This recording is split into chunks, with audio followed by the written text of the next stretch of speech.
Bem, vamos prosseguir, né? Já caminhando, né, para o fechamento do nosso curso, né, especificamente da nossa quarta unidade. Eu agora, né, vou fazer mais algumas provocações, acredito, sempre um tanto incômodas, visando sempre, né, a partir desse incômodo, provocar alguma mobilização, né? E é nesse sentido que eu preferi trazer aí para a nossa unidade, né, para a nossa quarta unidade de ensino, esse ponto que eu chamo de contemporaneidade e distopia, né? Então, é claro, né, que quando se diz sobre a distopia, a gente está falando de uma utopia às avessas, né? Se a utopia é aquilo que a gente deseja, é aquilo que nos leva sempre àquela ideia de tudo de bom, né? A distopia é o avesso disso, né? Então é um drama muito particular também, né? Porque muitos desses arranjos um tanto especulados, projetados, sombriamente projetados, no âmbito da literatura, por exemplo, que mostram, né, arranjos ultratotalitários.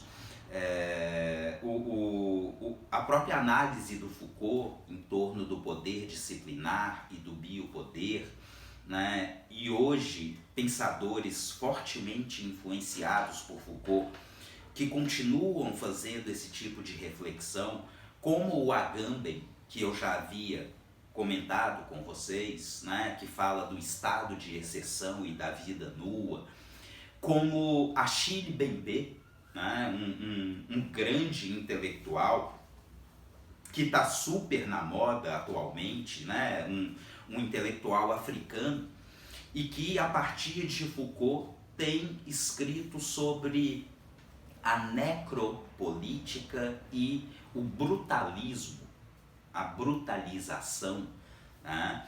É muito interessante, particularmente porque Mbembe, na condição de um pensador da periferia da modernidade, africano, camaronês, né?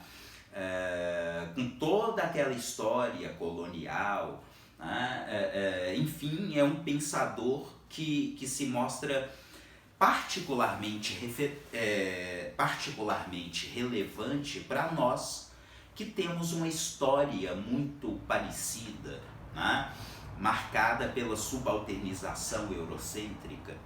Então, o que eu quero dizer, trazendo desde já essas referências, é que o que esses analistas mostram para a gente hoje, né, e desde Foucault, de princípios dos 70 pelo menos, né, o que todos esses analistas têm mostrado é que essas ficções distópicas, né, um bom exemplo, a obra do Huxley, Admirável Mundo Novo, né, a obra do Orwell, 1984, né,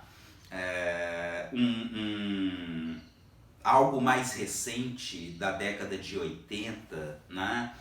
Eu esqueci o nome da escritora, uma escritora inglesa e que virou até série de streaming, enfim. Talvez conheçam, né? Talvez fiquem curiosos, né? Uma série chamada, como que chama? A Aya, eu esqueci o nome, O Conto da Aya, me lembrei, né? Então, a referência do Admirável Mundo Novo, do 1984, do Conto da Aya, né? Do Laranja Mecânica, do Kubrick, né? Então, assim, coisas muito aleatórias que eu estou me lembrando agora, mas são histórias, né? Seja a ficção cinematográfica, seja a ficção literária, né? São histórias muito deprimentes, muito sombrias, que mostram um mundo apocalíptico, né? Não sei, não saberia dizer diferente, né? Quer dizer, um mundo impossível, em que as pessoas são controladas permanentemente, que são completamente invadidas na sua identidade, na sua subjetividade, são objetificadas, né, diria Foucault, são normalizadas. Né? Então, por que eu estou falando de tudo isso? Porque o mundo contemporâneo está mostrando para a gente, em grande medida, né, que todo aquele projeto de uma sociedade moderna, pautado em valores como liberdade, igualdade, dignidade, isso parece que já não tem tido repercussão. E por um outro lado, o que a gente consegue perceber concretamente é muito daquilo que essas obras ficcionais, dramáticas, obscuras, desumanas, mostram. É a ficção distópica se tornando realidade. Né? A pandemia, particularmente, né, seria uma ótima forma de se sintetizar, né, o impacto, a repercussão das distopias no mundo contemporâneo. Né? De alguma maneira é um apocalipse implantado que, segundo muitos analistas, né, vai trazer consequências definitivas, indesprezíveis, incontornáveis, a ponto de o que vivíamos até meados de março ter ficado no passado. Né? A moda agora é dizer do antigo normal e do novo normal. E veja um perigo disso. Né? Se a gente aceita tranquilamente esse novo normal, nós estamos nos predispondo a abraçar esse impacto distópico. Né? Então é esse o mundo que buscamos, que queremos? Né? Como é que vamos pensar em políticas públicas protetivas de direitos? Né? A completa naturalização do status de vulnerável. Né? Qual de nós, enquanto cidadão, né, nos últimos anos, não temos a percepção de que, de alguma maneira, nos tornamos mais vulneráveis? Ainda que todos nós estejamos, né, naquele lugar das elites. Ainda assim, colhemos desse sentimento de maior fragilidade ou vulnerabilidade. Então é exatamente aí, depois de fazer essas provocações, que eu vou fornecer, na verdade, um comentário que eu já tinha feito, mas que ficou um pouco incompleto. Eu vou fornecer aí, como referência de leitura, um pequeno artigo do Bembe, falando sobre a necropolítica, e um pequeno artigo do Boaventura de Souza Santos, refletindo sobre a pandemia, né, atual. E então eu queria mostrar de uma forma mais analítica o impacto, né, dessas distopias a partir do conceito de necropolítica, que, pelo prisma socioantropológico, né, seria exatamente o que tem repercutido de forma muito impactante nas sociedades contemporâneas. Em tese, no plano da construção discursiva, conceitual, teórica, sob o paradigma do Estado Democrático de Direito, a velha ideia, a conexão entre políticas sociais protetivas de direitos, minimização, superação, erradicação das vulnerabilidades. É sempre o nosso foco, é sempre o que buscamos. Mas uma perspectiva sociológica, realística, fática, o que vemos cada vez de forma mais farta, né, mais irrecusável no mundo ocidental como um todo, né? O Brasil por si já seria, né, uma ótima amostra, mas para muito além. Né? Todos vocês têm a clara percepção, né, do recrudescimento da xenofobia, desses elementos patriarcais, raciais, né, coloniais, enfim, em todo o mundo. Né?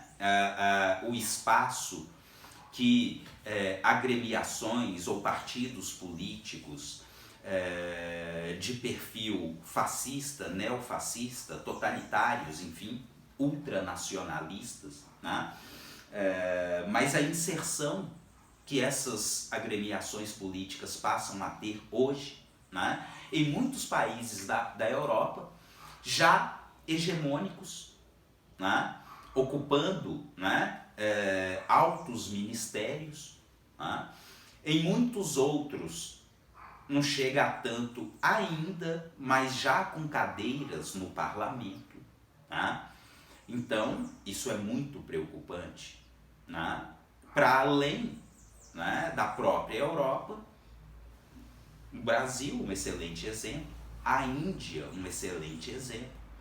Tristemente, são muitos os exemplos. Né?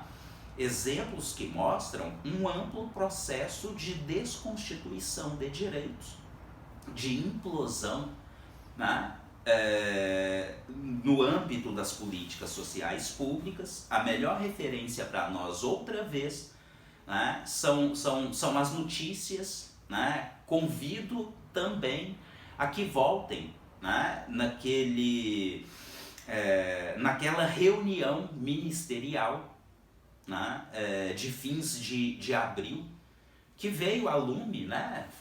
Parece que a última reunião em que o senhor Sérgio Moro participou, né, enquanto membro da equipe, né, enquanto ministro da Justiça, enfim, e aquela reunião que veio a lume, né, e todos podemos ter acesso,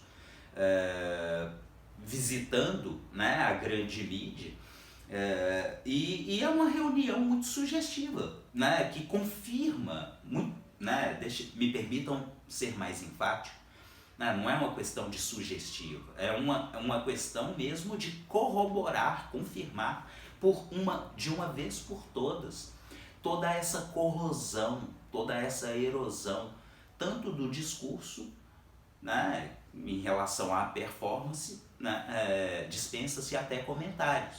Porque o que vimos, né, por exemplo, um Ministério da Educação que tem um compromisso, né, claro, indiscutível, inequívoco, em relação a sabotar, né, o sistema de educação. Um Ministério do Meio Ambiente que é o maior interessado em afrouxar, em flexibilizar, em minimizar, né, toda uma política pública protetiva de direitos nossos e das gerações futuras em torno do meio ambiente. O Ministério das Relações Exteriores, né, toda uma chancelaria que atua na contramão do direito internacional dos direitos humanos, a posição amplamente ridicularizada que o Brasil passou a ter, né, no âmbito da ONU, né, uma notícia recentíssima, né, agora, dos últimos dias do mês de agosto de 2020, né, no âmbito da OEA, né, o secretário da Comissão Interamericana de Direitos Humanos, né, que foi reeleito por unanimidade, e é um brasileiro extremamente crítico, combativo, com toda uma história, né, seja no campo prático, seja no campo acadêmico, em torno dos direitos humanos. Esse senhor, que foi unanimemente reeleito, está sendo impedido de assumir a secretaria, né, à frente dos trabalhos no âmbito da Comissão Interamericana de Direitos Humanos, às vésperas do lançamento do relatório oficial da Comissão de Direitos Humanos da OEA, em que traz, né, ainda não foi publicado, mas um relatório que vai, assim, né, no âmbito do cenário internacional, vai escancarar tudo isso que eu estou chamando de erosão, de corrosão, né, de todo um sistema de políticas públicas protetivas de direitos. Tá? Então, é o que vivemos hoje e é muito dramático. Tá? Bom, respeitando aí os nossos tempos, né, vamos fazer mais uma videoaula a título de conclusão, sempre inacabada, mas convém que possamos fazer um fechamento um pouco mais razoável, né? Então, vamos lá. Muito obrigado.